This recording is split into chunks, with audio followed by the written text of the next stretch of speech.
insyaallah kita walau sudah telat akan kita tetap live streaming. Insyaallah kajian Tastafi Kota Banda Aceh.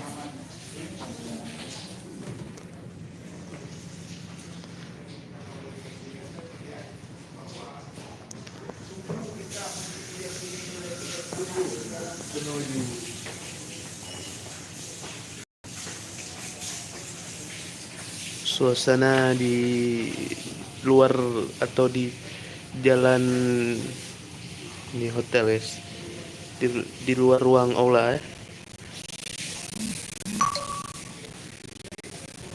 jelek lah.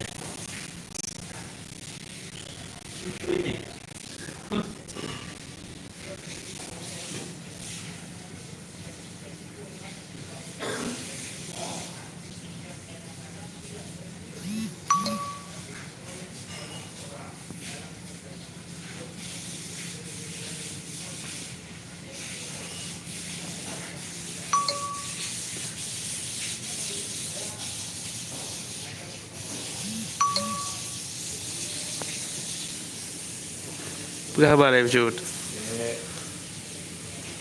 Ini yang terjadi dah.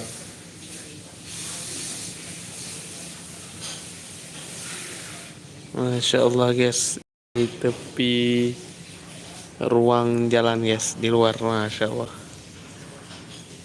dibarengi dengan kopi secangkir, nikmatnya. Masya Allah, jangan lupa salawat guys. Masya Allah. Guys.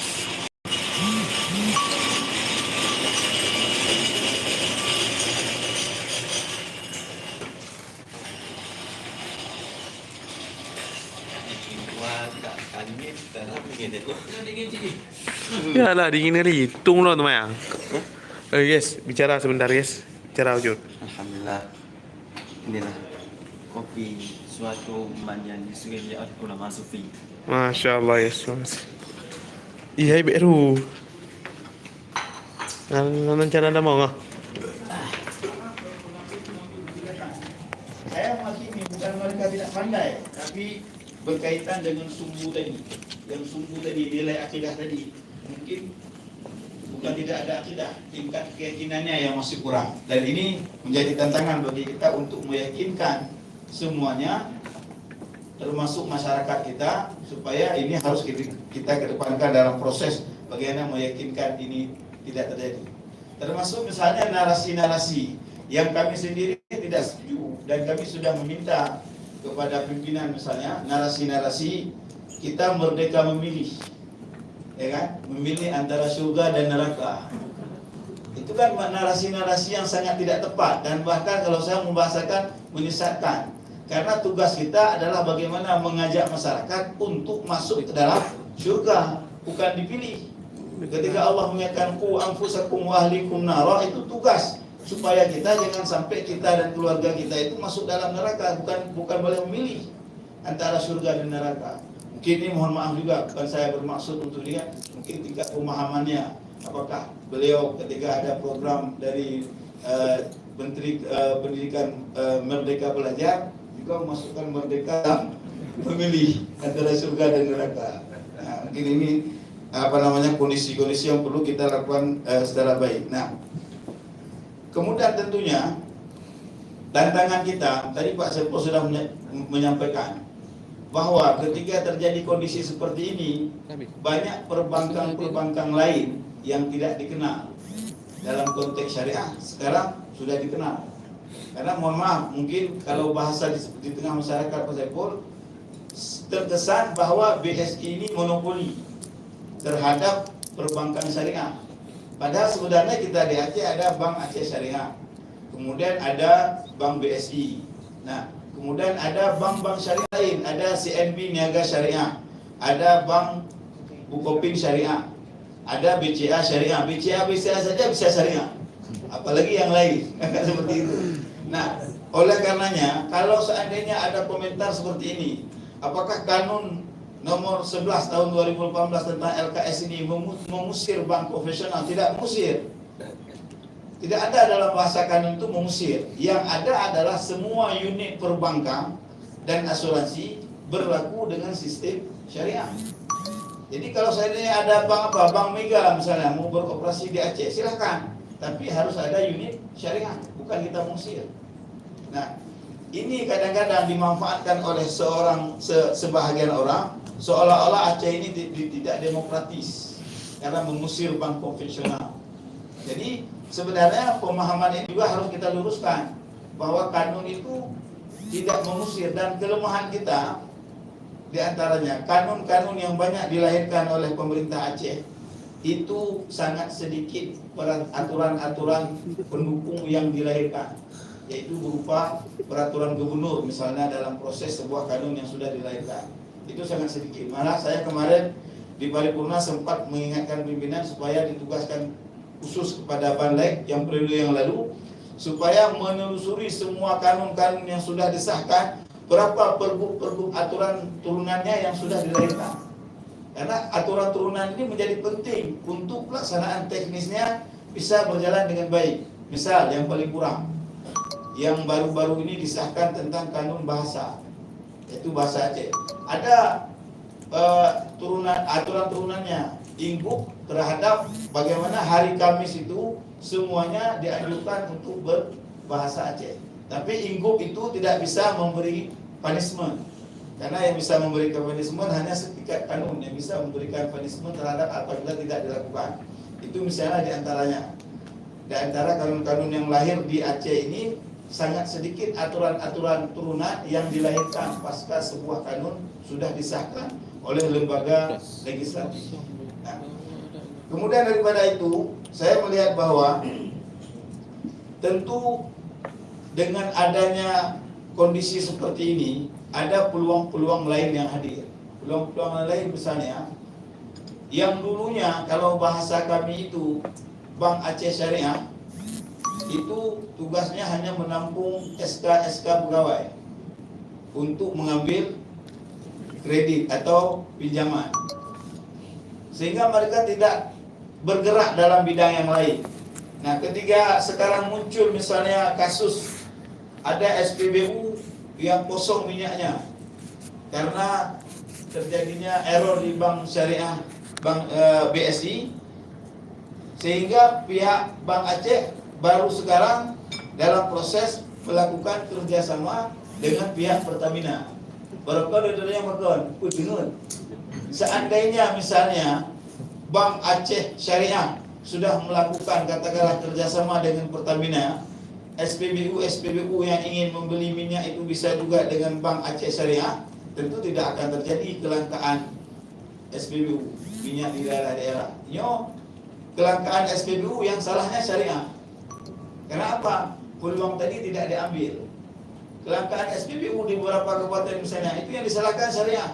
Inilah gara-gara kita memperlakukan kanun LKS, sehingga kami tidak bisa membeli minyak karena membeli minyaknya harus melalui BSI.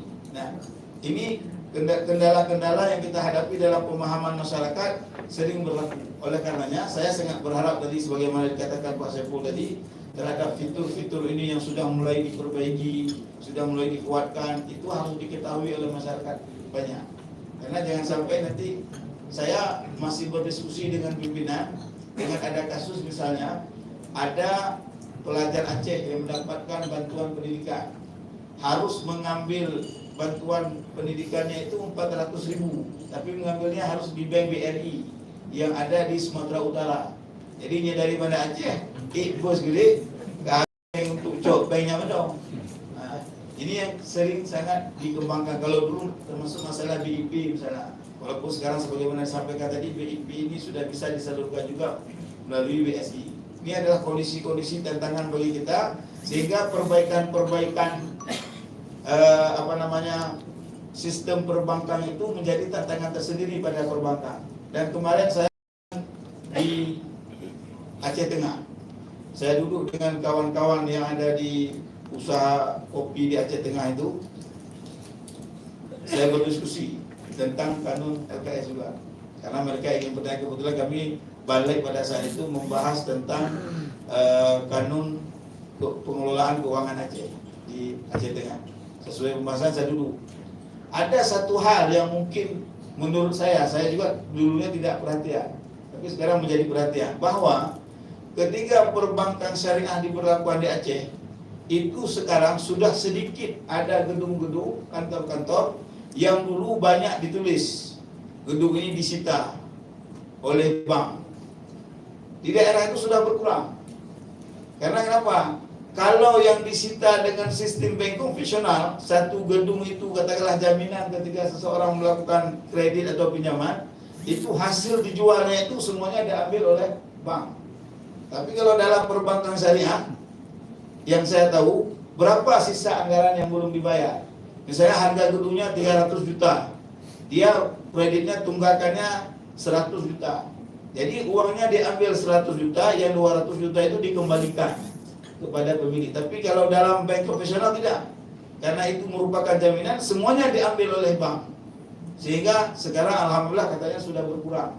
Di tempat kami kalau ke pasar-pasar nggak ada lagi toko-toko yang ditulis disita karena tidak membayar ini dan lain-lain sebagainya. Kalau dulu banyak, tapi sekarang sudah berkurang. Ini adalah hal-hal positif yang ada ketika proses ini sudah berjalan. Oleh karenanya, bagi saya yang harus kita kuatkan yang kedua adalah proses ini kan baru berjalan lebih kurang 4 tahun. Kalau pemberlakuannya itu mulai dari tahun 2020. Kalau kanunnya tahun 2018, karena diberikan waktu pada saat itu selama 2 tahun semua bank itu menyesuaikan diri. Walaupun yang sedikit di luar dugaan pemerintah Aceh ketika melahirkan kanun LKS, di mana kebijakan pemerintah pusat ketika menggabungkan Bank BSI Syariah, BRI Syariah dan BSM dalam satu bank yang disebut dengan BSI. Ini yang tidak diprediksi oleh pembuat kanun ketika pada saat itu.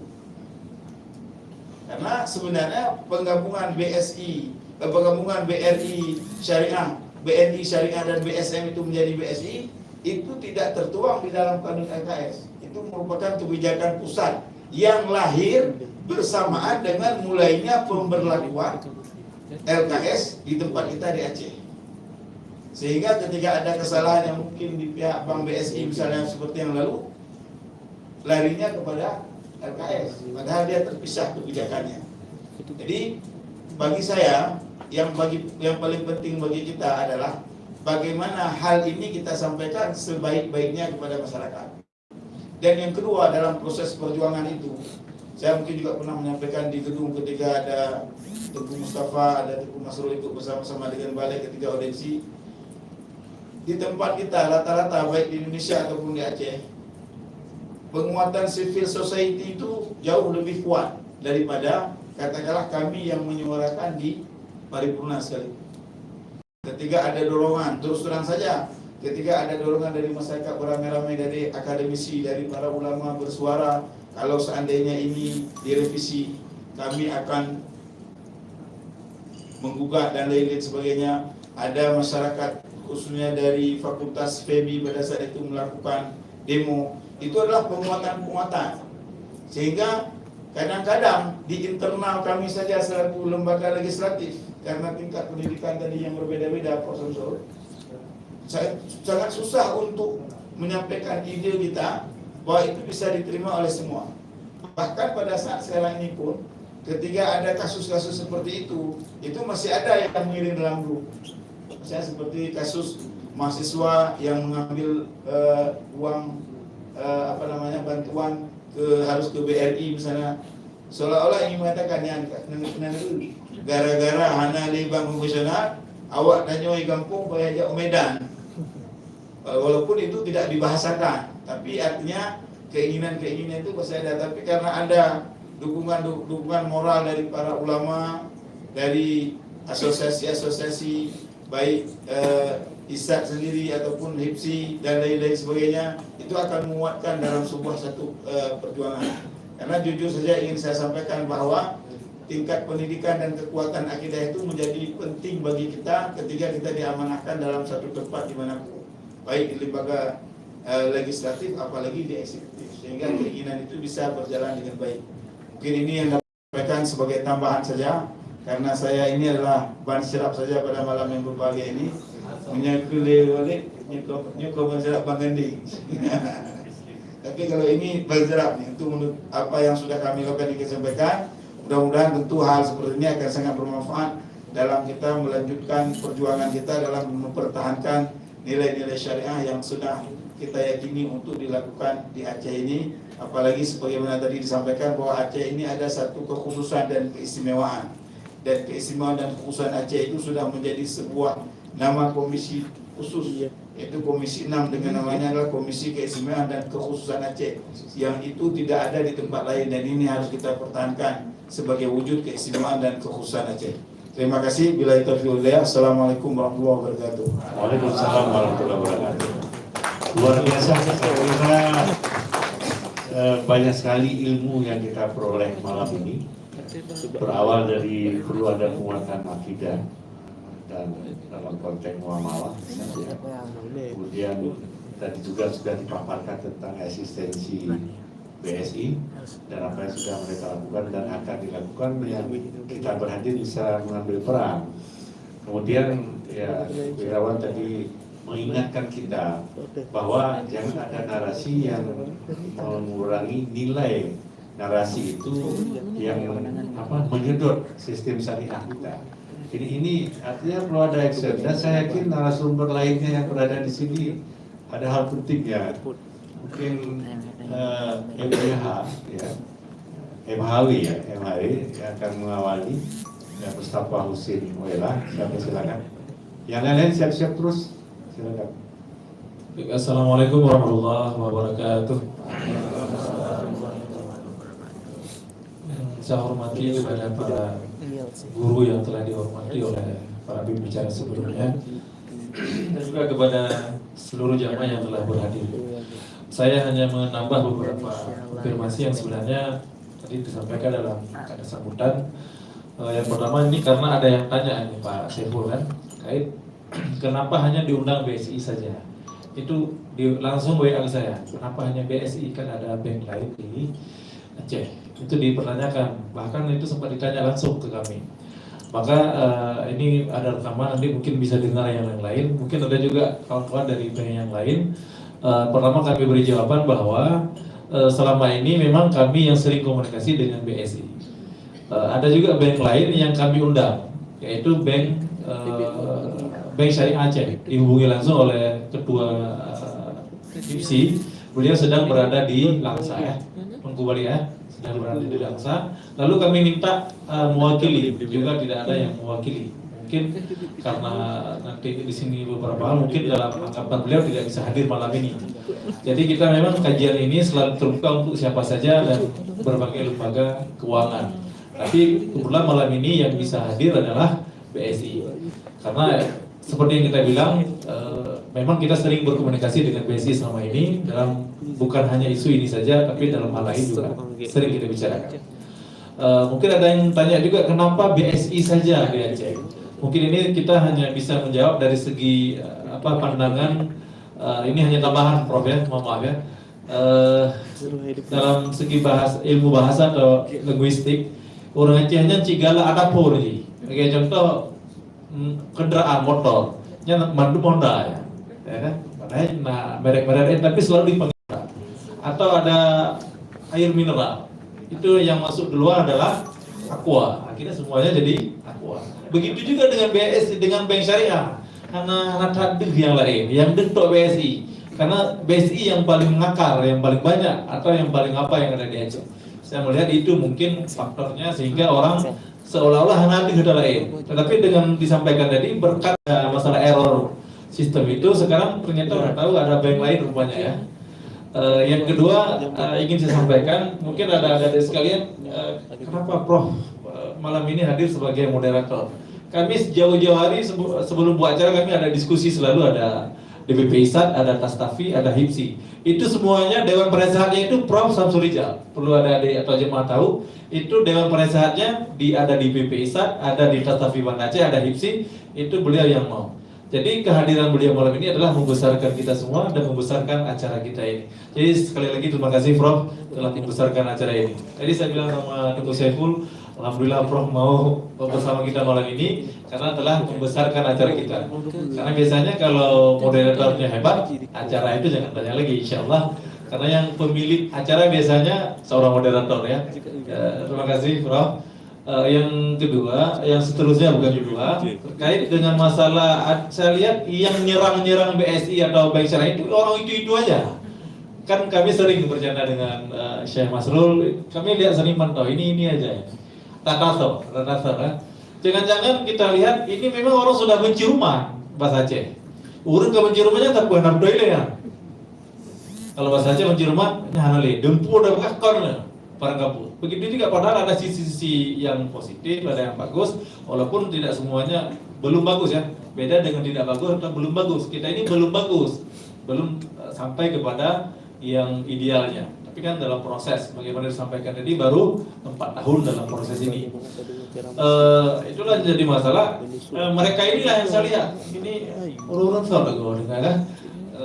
Jadi kita memang mereka sudah sekolah rupanya ya dalam hal menyerang bank ataupun kanun syariah. Kita udah bilang dulu di DPR ya, Ustaz Irwan, bahwa ini memang urun benci, sebenarnya kadang-kadang bukan benci kanun LKS, kadang-kadang syariah Islam yang ditohok ini.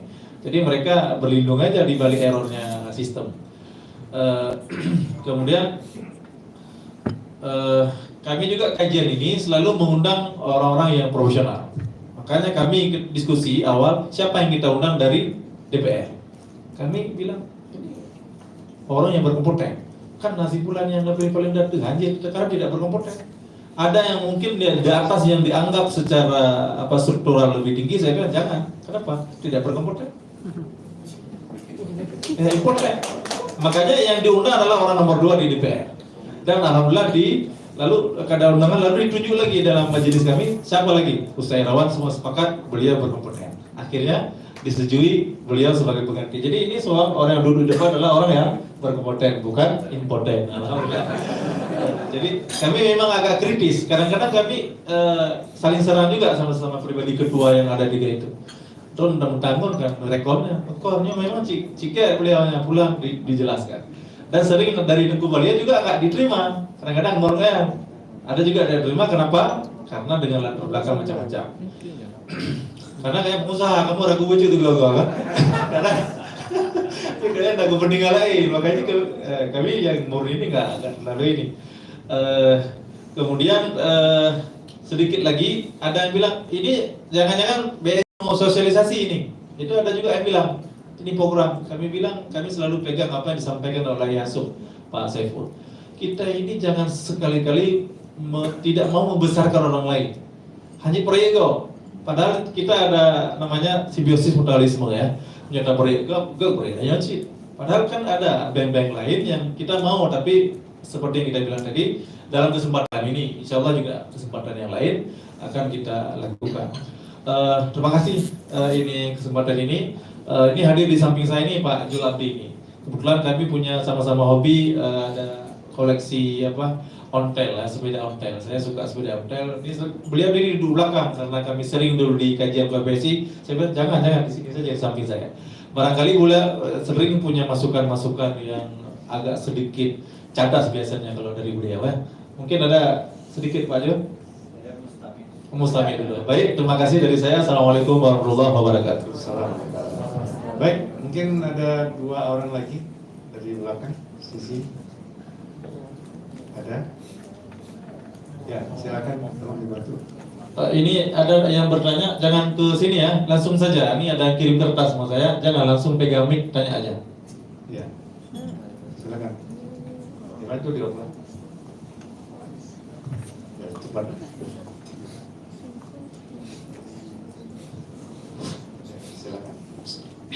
Bismillah, Assalamualaikum warahmatullahi wabarakatuh. Waalaikumsalam warahmatullahi wabarakatuh. Nama saya Nasai, saya juga mewakili daripada HIPSI. Ingin bertanya, pertanyaan ini ditujukan kepada Pak Saiful, nanti boleh ditambahkan kepada guru-guru kita. Pertanyaannya, apakah bank syariah yang ada di Aceh seumpama BSI ini sama seperti bank syariah yang ada di Timur Tengah, terutama di kota? Kemudian apakah kanun LKS-nya juga sama isinya kanun LKS yang ada di kita dengan kanun LKS yang ada di bank-bank yang sesuai dengan Islamnya, sesuai dengan syariahnya yang ada di Timur Tengah.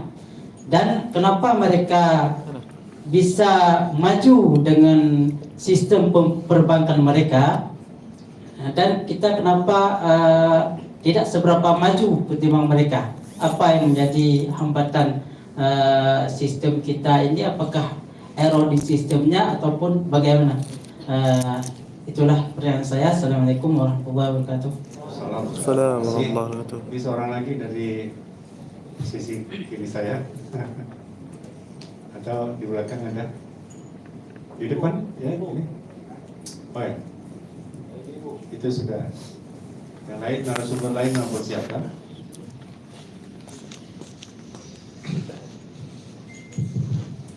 Assalamualaikum warahmatullahi wabarakatuh. Mewakili remaja Masjid Raya Baitur Rahman, yes. Perkenalkan, saya Irfan Maulana. Mungkin langsung saja saya ingin tanya kepada Tengku Haji Irawan Penulis buku Abdullah Instruksi Hati. sebagai anggota DPRA dan sebagai balik juga. Kan kemarin itu sudah ada memang wacana untuk merevisi Kanun LKS. Nah, memang sudah disebutkan secara langsung oleh Ketua DPRA, sudah ada pembahasan. Nah, saya penasaran apa status sekarang Kanun LKS itu, apakah sudah masuk ke revisi atau gimana? Oke, assalamualaikum warahmatullahi wabarakatuh. Assalamualaikum Ya, warahmatullahi saya pikir ada 3 narasumber yang telah memberikan input. Pada narasumber utama ambil bagian. Siapa dulu? Itu supaya Jack. Boleh. Ada itu menurut. Silakan.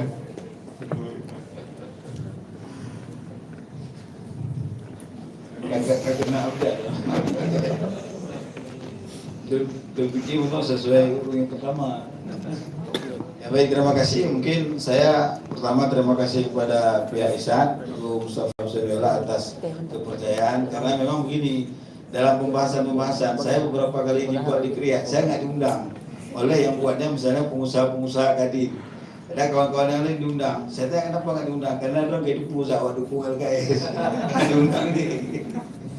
Karena biasanya kan ada yang berkeinginan ketika sebuah diskusi itu ada orang yang pemikirannya berlawanan. Walaupun kadang-kadang orang yang berlawanan ketika menghadiri orang yang berbeda, dia tidak berani menyampaikan idenya. Sehingga saya tanya sama kawan-kawan yang duduk di Komisi 3 pada saat itu ketika diundang, "Dron dan Marit, anda mengat Marit, duduk di situ Dron.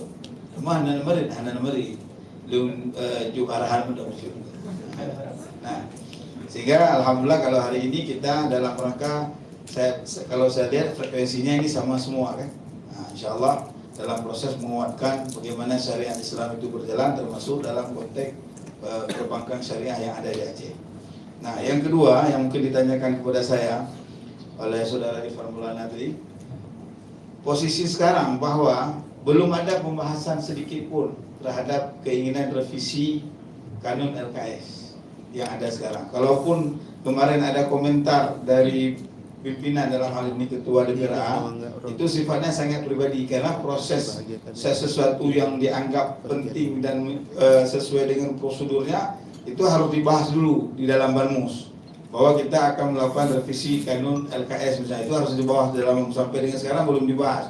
Yang kedua, dia biasanya revisi itu sudah kalaupun tahun ini yang diinginkan, itu baru tersampaikan nanti ke depan ketika dia menjadi bahagian daripada rancangan kanun daerah atau prolega, ya, program regulasi daerah. Kalau itu masuk dalam itu berarti itu jadi dibahas. Contoh kanun jinayat. Kanun jinayat tahun ini masuk dalam pembahasan prolega. Tapi alhamdulillah kanun jinayat itu arahnya adalah kepada penguatan tadi terhadap hukuman terhadap orang-orang yang memang melakukan kesalahan-kesalahan. Karena dulu ada perbedaan pendapat bahwa seseorang itu misalnya seolah-olah bisa diberikan hukuman itu pilihan. Boleh dicambuk, boleh dipenjara, atau boleh didenda. Padahal sebenarnya yang kita inginkan bukan pilihan. Semuanya itu harus diterapkan, karena yang paling penting adalah efek jerah.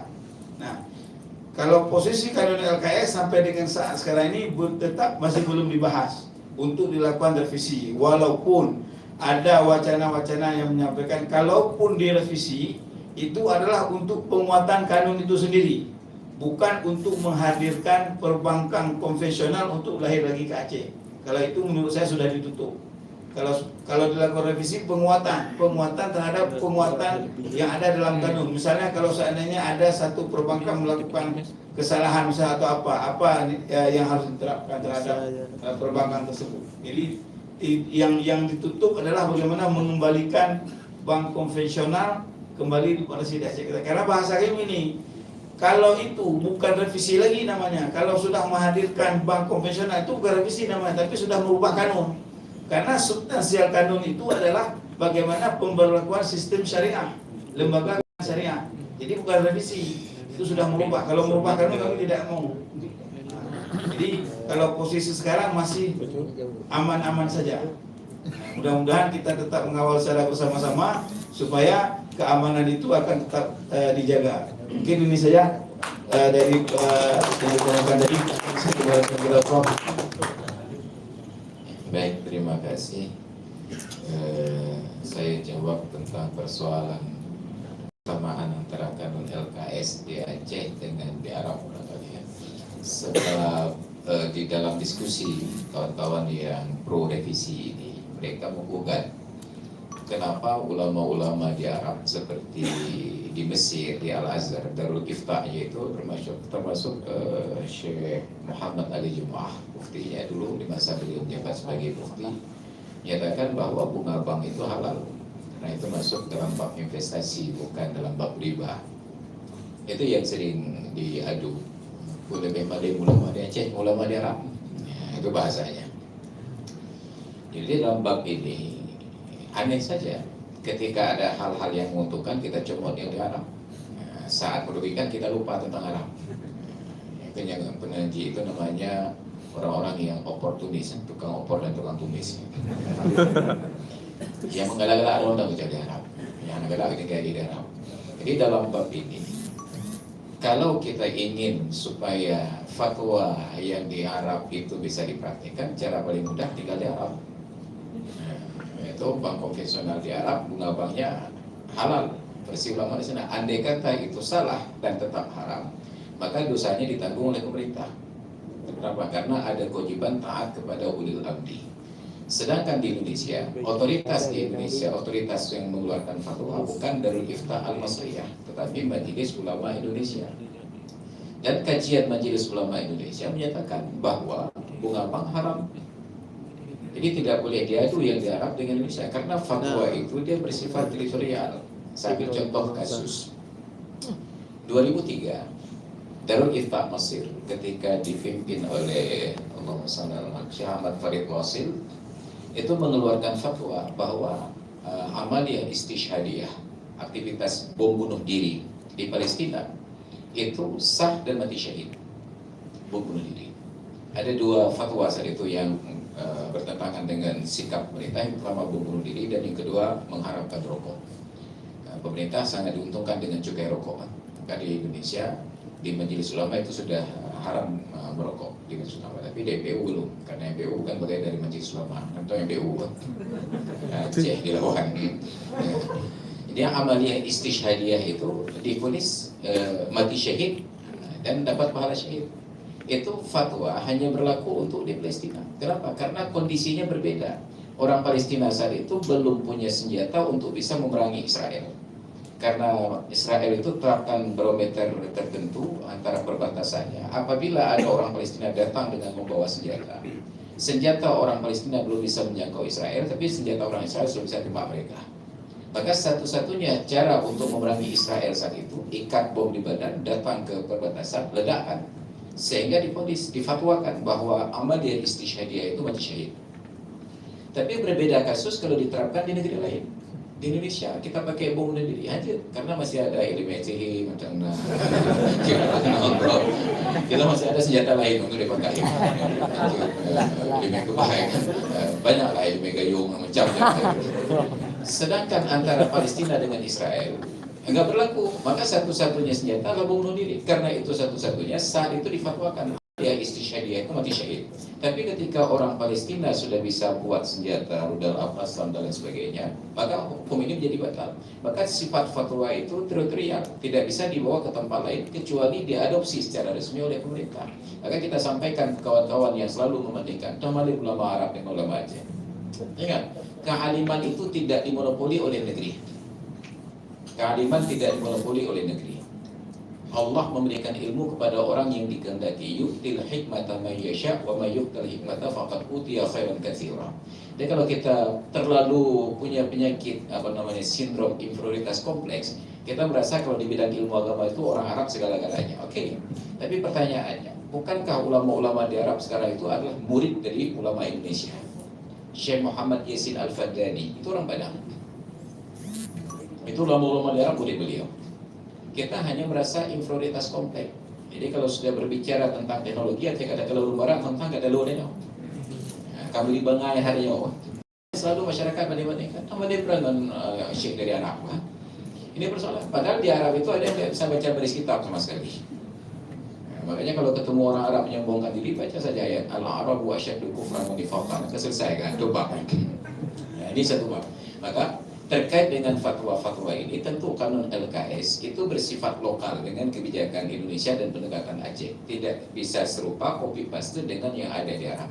Andai kata hukum bisa copy paste, maka kita tidak perlu MPU di Aceh, cukup MUI di negara Indonesia. Andai kata hukum copy paste, maka nggak perlu MUI di Indonesia, cukup Darul Iftah yang ada di Mesir. Maka semuanya itu ada pendekatan lokal, pendekatan budaya dan lain sebagainya. Jadi oleh karena itu, tentu kanun-kanun LKS yang sudah ada, kanun LKS dengan semua aturan-aturan yang ada di dalamnya, pasal-pasalnya itu sudah sesuai dengan kondisi keindonesiaan. Jadi itu yang pertama. Yang kedua, saya menyampaikan narasi di video yang berkembang yang lalu, bahwa ulama di Aceh mereka tidak bermasalah dengan bank konvensional. Coba ingat kembali, pernah nggak guru-guru kita para ulama menggerakkan muridnya aja dari mau bank konvensional? Ya, cuma di awal-awal guru-guru kita nggak mau simpan uang di bank, maka mereka simpan uang dalam celeng, dalam bodol. Tapi lama-kelamaan terjadi kasus dimakan oleh rayap, bepeng, lembab, terbakar. Lalu mereka simpan uang di bank. Lama-lama bukan hanya uang disimpan di bank, ada ke bawah bank. Maka terbukti ada berapa orang guru-guru kita para ulama yang anaknya itu ditempatkan sebagai pegawai di bank. Ulama tidak alergi dengan bank, yang mereka alergi hanya dengan transaksi riba ini. Jadi ketika bank konvensional terusir dari Aceh, itu bukan karena ulama, itu karena Ustaz Irawan. Anggota Dewan DPRA yang menyatakan bank konvensional harus terusir dari Aceh harga mati. Padahal di negeri ini harga mati cuma dua. Yang pertama NKRI harga mati, yang kedua vaksinasi harga mati. Enggak divaksin bisa mati, kalau udah divaksin mati juga. Diusir sedemikian kerasnya pengusiran harga mati sehingga bahkan menunda 2 tahun saja nggak bisa. Padahal pihak bank dulu minta agar sampai 2024. Pokoknya April 2022 bank konvensional harus akan. Itu pernyataan ulama MPU atau dari pihak Dewan? Dewan. Bukan dari MPU, bukan dari ulama. Hai debit dari Muna, hai debit dari Huda, hai debit dari Sabudi, hai debit dari MPU. Itu keluar dari Dewan. Dewan yang usir mereka. Setelah terusir, maka timbul masalah. Mengundang kembali, itu ulama harus terdepan. Karena Islam, kita katakan Islam tidak mengusir kemaksiatan, mendakwahkan pelaku maksiat agar tidak lagi melakukan kemaksiatan. Pelan-pelan dia keluar, terusir. Setelah terusir mengundang kembali, nah itu nanti berlakulah kaidah yughtafaru fid dawam, yughtafaru fil baqa, ma la yughtafaru fil ibtida. Bank konvensional karena sudah eksis, dia tetap jalan. Tapi kita didakwahkan jangan bertransaksi dengan bank konvensional, beralih ke bank syariah. Ketika pangsa pasarnya menurun, mereka keluar dan bank syariah sudah siap. Ini yang terjadi, lalu disalahkan ulama. Orang tak salah ulama, yang pendek saya apa dia telah kalah. Ini masyarakat kita yang minim literasi. Jadi inilah persoalan kita. Buat kita pegang hati buku tidak melihat akar masalah, hanya melihat pucuknya saja. Maka fatwa itu berlaku teritorial, tidak bisa dipindah-pindahkan fatwa, tidak bisa diadopsi kecuali sudah diterima oleh pemerintah, maka berlakulah hukmul hakim yarfa'ul khilaf. Keputusan pemerintah merujuk Salafiyah. Tapi masalahnya di negeri kita menganut sistem teh botol susu. Makannya boleh apa saja, yang penting minumnya teh botol susu. Makanya ibadah boleh bagaimana saja, yang penting pemilu pilih saya. Nah, negeri ini. Baik, terima kasih. Assalamualaikum warahmatullahi wabarakatuh. Oke, kalau dasar, Ustaz Saiful. Baik, terima kasih. Sebagian besar sudah dijawab semua sama Mas Roy. Jadi mungkin saya ingin memastikan ke teman-teman yang hadir ya, bahwa lembaga keuangan syariah yang ada di Indonesia, termasuk perbankan, itu harus tunduk dan patuh kepada fatwa Dewan Syariah Nasional. Jadi karena kita tunduk dan patuh kepada fatwa Dewan Syariah Nasional MUI. Kalau di tengah dia yang di tengah. Jadi kalau di Indonesia tunduk dan patuh kepada DSMUI. Pada saat bank meluncurkan produk maupun layanan itu selalu meminta kepastian komplain syariah kepada Dewan Pengawas Syariah. Jadi kita sebenarnya tidak perlu khawatir kepada lembaga keuangan syariah apakah mereka sudah menerapkan syariah atau belum ya. Secara aturan itu wajib dan diawasi, ada proses auditnya. Apabila dalam proses audit oleh Dewan Syariah, oleh Dewan Pengawas Syariah diketemukan adanya pelanggaran syariah, maka terhadap transaksi yang dilakukan tersebut itu pasti ada konsekuensi. Nah, misalnya apabila bank menerima pendapatan dari transaksi yang tidak sesuai dengan prinsip syariah, maka pendapatan tersebut tidak boleh diakui sebagai pendapatan sah bank. Itu termasuk kategori pendapatan non halal dari sisi banknya, sehingga transaksi yang tidak sesuai dengan prinsip syariah itu harus dibukukan dalam rekening tersendiri, namanya rekening dana kebajikan atau kadul hasad, yang nanti akan disalurkan kepada lembaga-lembaga baitul mal ya, kepada lembaga-lembaga sosial. Tidak boleh dijadikan sebagai pendapatan bank dan dinikmati oleh bank. Itu yang membedakan antara bank konvensional dengan, salah satu yang membedakan antara bank konvensional dengan bank syariah. Kalau bank konvensional misalnya ada denda keterlambatan gitu ya, itu digunakan sebagai pendapatan. Kalau di bank syariah nggak boleh. Kalau misalnya katakanlah ada pembiayaan terus dikenakan denda terhadap keterlambatan pembayaran, maka denda itu tidak menjadi pendapatan bank, itu masuk ke dana kebajikan. Makin besar denda yang dikenakan kepada nasabah karena adanya ketidaksesuaian dengan perjanjian atau dengan akad, maka dana kebaikan semakin besar. Ya, dan itu tentu akan digunakan untuk kemaslahatan umat. Bagi bank rugi, karena harus bekerja keras, tapi hasilnya nggak bisa menjadi keuntungan bagi bank. Jadi tunggu nasai tadi ya, tunggu nasai. Pada intinya untuk bank syariah yang ada di Indonesia, kita secara spesifik ya tunduk dan patuh kepada Dewan Syariah. Tetapi secara umum yang sifatnya universal, sebenarnya transaksi keuangan perbankan itu secara global itu sama ya. Artinya layanan transaksi keuangan, transfer gitu ya, penggunaan transaksi antar negara seperti LC dan sebagainya, itu secara umum itu berlaku universal. Tetapi pada hal spesifik yang di situ ada akad, itu menggunakan akad-akad syariah sesuai dengan fatwa di masing-masing negara. Mungkin demikian, terima kasih.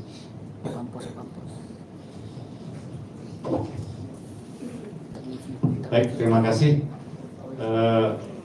Sidang majelis pengajian Tastafi yang berbahagia, tanpa terasa kita sudah hampir di penghujung malam ya. Sudah mendekati pukul 23. Mungkin yang pertama adalah terima kasih sangat telah meluangkan waktunya ya, sama dari wakil kita nih Dr. Iwan yang jauh nih dari wali kota Aceh ke Aceh Besar meninggalkan tugas-tugas. Kemudian Bung Saiful juga sudah berada bersama kita, dan tentu ilmunya di malam ini insya Allah di episode berikutnya akan kita gali kembali. Dan sebagai penutup ini mintakan salah seorang santri untuk pimpinan selawat. Bagaimana Ustaz? Ya, silakan.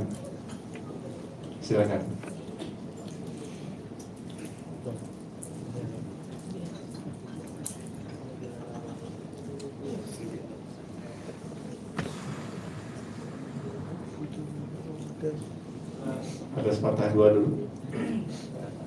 Nggak ada.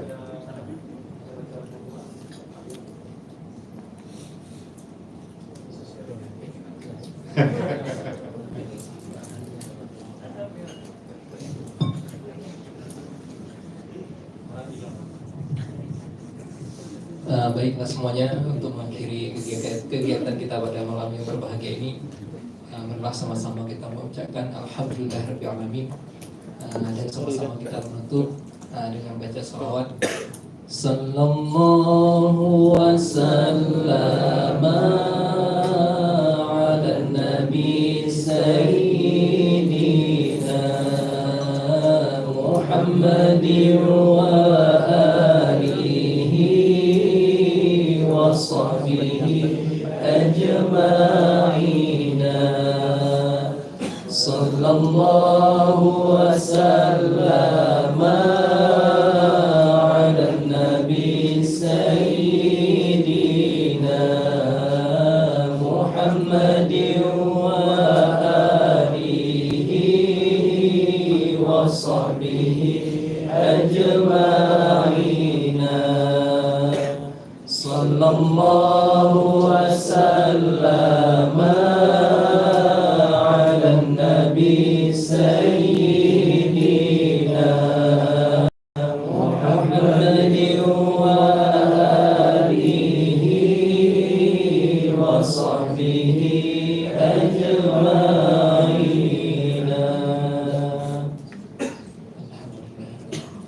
Terima kasih. Semoga kita mendapatkan keberkahan dari Allah Subhanahu wa taala.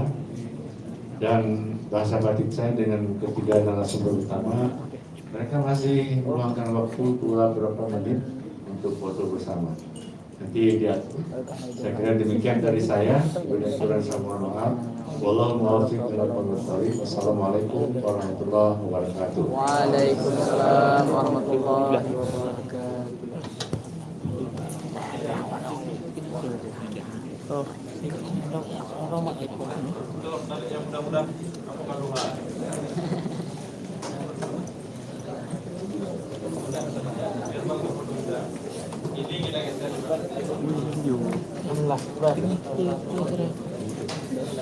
Tinggal full ya Allah. Slow. Ayo sama-sama mendung, Bi. Ya insyaallah. Betul Ustaz. Oke, bagi yang ingin ambil gambar silakan berdiri di sini. Nah, kita beri dulu untuk cewek ya. Cewek dulu karena biar cepat pulang. Silakan dari cewek dulu. Ada tengok jam jangan lupa lah sampai tadi.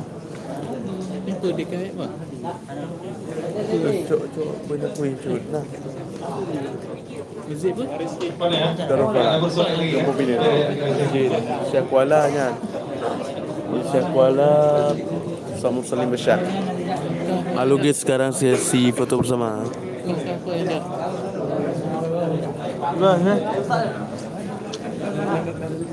Nah, bagi streaming. Streaming kan.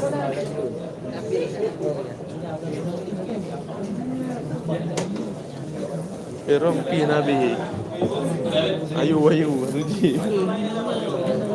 Ayu. Ana Haji kami. Di bawah. Okey.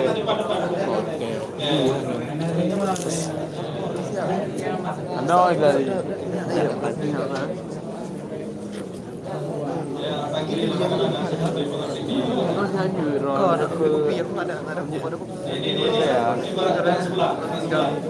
Orang punya Pak Hai ke di hidup ni.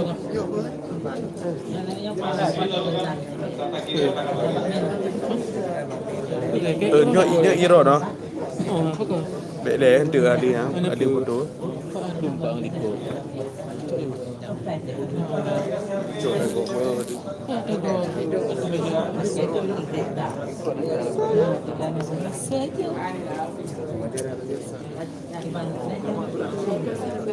Nina jelah orang. Ojo lah. Mana jelah? Tinggal kejap. Jelah. Nah,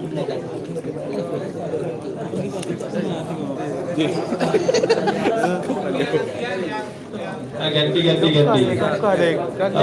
Tadi ada yang malu-malu bertanya rupanya ya. Nanti jumpai orang BSI yang kirim kertas Mas Ardi ya. Siapa yang kirim kertas? Artinya harus jumpa langsung dengan orang BSI. Hah? Enggak. Oh iya, makanya aku bilang dia. Oke. Kita Nah, yang benar. untuk ibu-ibu dan adik-adik terima kasih banyak sudah berhadir. Insya Allah nanti kita gabung dan tunggu saja di event selanjutnya. Besar dia. Tengok lihat api benar lah. Tunggu dulu, ini belum siap sebenarnya. Bisa naik ke sini lah. Ini turunkan saja. Oh, belakang. Enggak tengok berubah. Oh. Kan gara-gara ini apa? Tinggal abangnya itu lah. Akibatnya ada sama guys itu buat. Nah, dulu mungkin pesanan Jawa. Mas Rula ada yang Tempat kita bisa jadi. Yang kedua nanti kalau di kajian di doa mungkin mau lebih banyak ambil kursi ya. kan baru ada langsung kajian sekali ya. Mungkin ya. Setelah minggu depan. Minggu kedua. Siap-siap ngaji juga ada doa. Abangnya kan? Abang. Oke, yang mau duduk? Ya biar ramai lagi. Ambil kursi sebentar. Main kursi yang mau duduk. Bapak kursi bawah. Bahkan duduk itu. Mana pesan pesenia. Oke, coba ya. Lebih ramai lagi ya.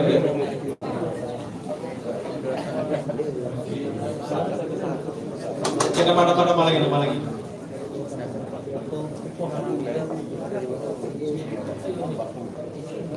Lebih ramai kan?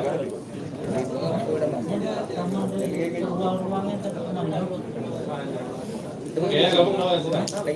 Masuk kursi, ambil di samping kursi. Oke. Kiai Gerhan yang ngomong kayak gitu.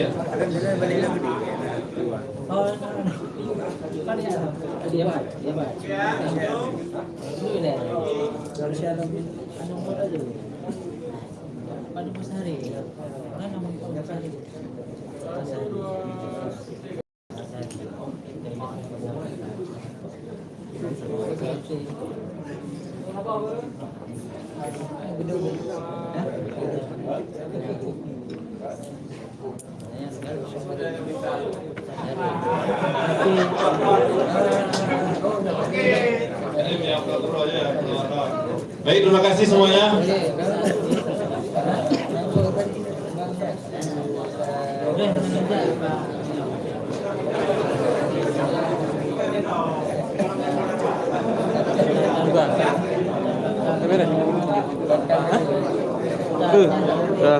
Dah ada foto-foto, ada foto janji ke?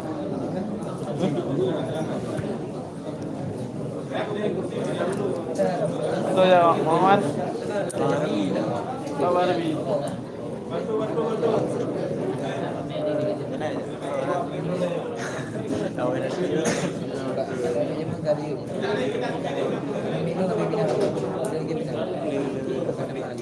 Ya.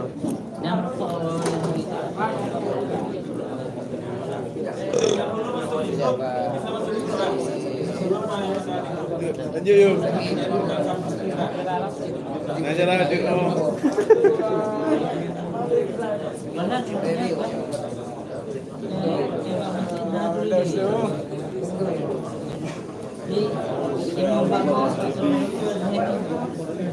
Gimana?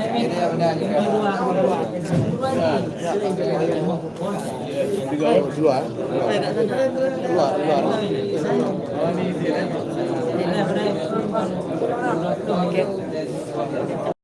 Bagi adik-adik yang mau gabung ke grup, ini ada nih nomor nih. Ini di belakang. Ini dicatat ya. Keluarkan HP semua. 0853. Ini bagi adik-adik yang mau gabung ya ke grup. Apakah info 0853 37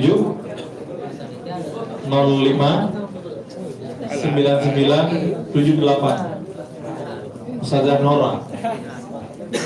Ulang ya. Closing lah. 0853 Closing lah. Hey guys, ya. 37 Nyontoh 05 99 78. Oke, nanti 1 jam, tolong, yes. WA langsung tolong add kami ke grup Tastafi kajian hotel Tastafi.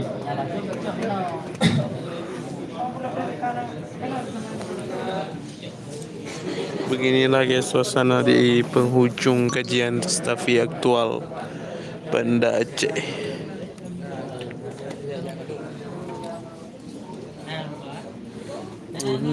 Yang babih hinjip lah ya. Babih hinjip pan cok iya nanti kan. Tadi kan. Nanti 4 liku. Nanti. Mana ni 4 liku jiman dulu ni. Ada lagi. Betul lagi. Ada ni cantum ya ada. Gade dah liku gade. Zaidin. Tua pen atau balik ni. Guys, pukul sudah menunjukkan 23.00 guys. Lewat 3 menit.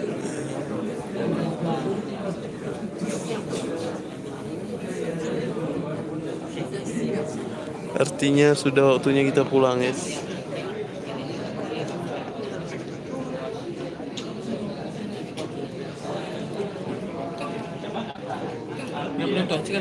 Nah, belum.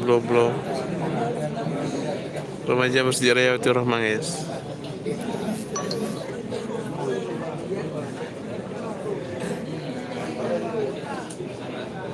Cewek-cewek yang butuh masuk lagi.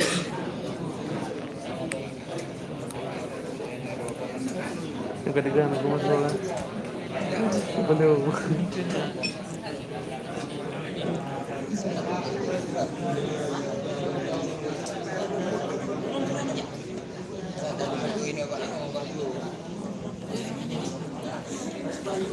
InsyaAllah 3 menit lagi kita close ya guys.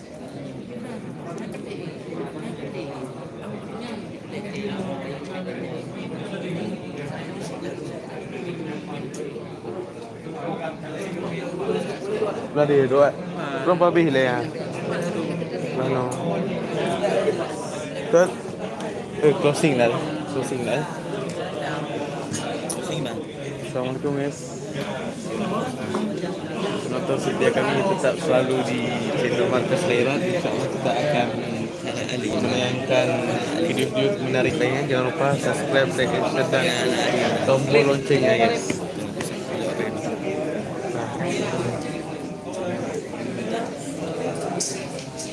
Halo guys, alhamdulillah ini sudah kita hadiri acara yang memasukkan Bangka Aceh. Alhamdulillah, jangan lupa subscribe, like dan subscribe dan sebagainya. Support selalu dalam medan dakwah. InsyaAllah Ta'ala kita akan bersama dunia dan akhirat. Amin Rabbal Alamin. Saja yang dapat saya sampaikan. Wabillahi taufiq wal hidayah. Wassalamualaikum warahmatullahi wabarakatuh. Waalaikumsalam warahmatullahi wabarakatuh.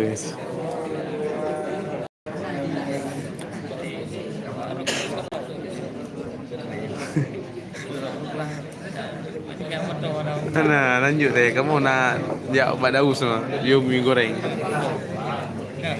Ana, dua lanjut you. Ana.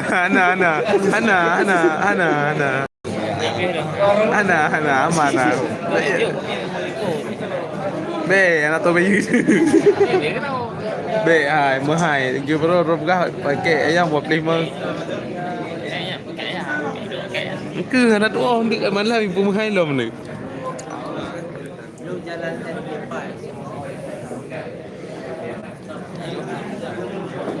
Yalah, apa dia? Kau nak tinggal dah ni. Oh ji.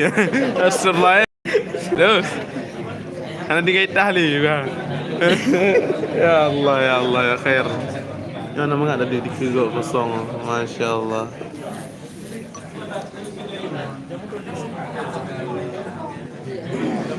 Baik guys, dengan berakhirnya live kita pada pukul menit ke 1 guys, 59.00 akan berakhir pula agenda kita pada malam hari ini. InsyaAllah kita akan live lagi di malam lebaran guys, takbiran Idul Adha. Kita terus pantau IG-nya Muhammad Riza dan YouTube-nya Markas Khairat. InsyaAllah akan menampilkan konten-konten yang terbaik, menarik, insyaAllah bermanfaat dunia dan akhirat. Terus support channel kita. Semoga Allah memberikan kelapangan dalam kita selalu berdakwah. Yes. Akhirul kalam. Assalamualaikum warahmatullahi wabarakatuh. Beres.